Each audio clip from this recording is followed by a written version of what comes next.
Welcome to our channel. Today we how to disable saved searches on Redfin for investment opportunities. Easy tutorial step by step clearly.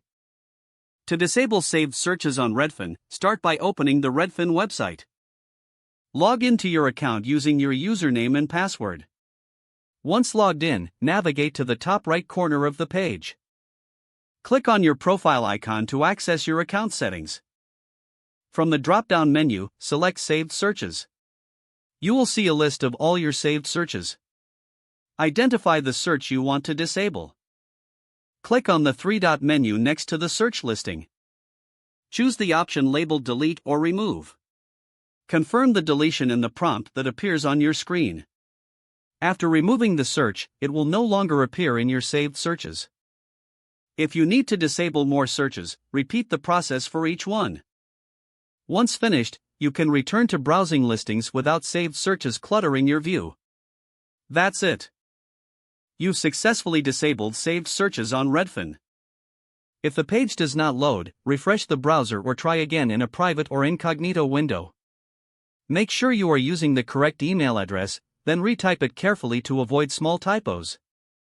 If your password is not accepted, use the reset option and create a new strong password you can remember.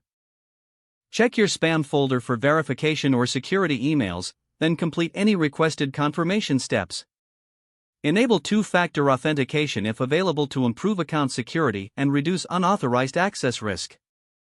After signing in, review your profile details so your contact information and settings are accurate and current.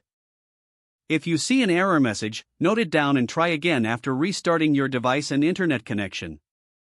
Log out when you finish, especially on shared devices, to keep your account and payment information secure. If the page does not load, refresh the browser or try again in a private or incognito window. Make sure you are using the correct email address, then retype it carefully to avoid small typos. If your password is not accepted, use the reset option and create a new strong password you can remember. Check your spam folder for verification or security emails, then complete any requested confirmation steps.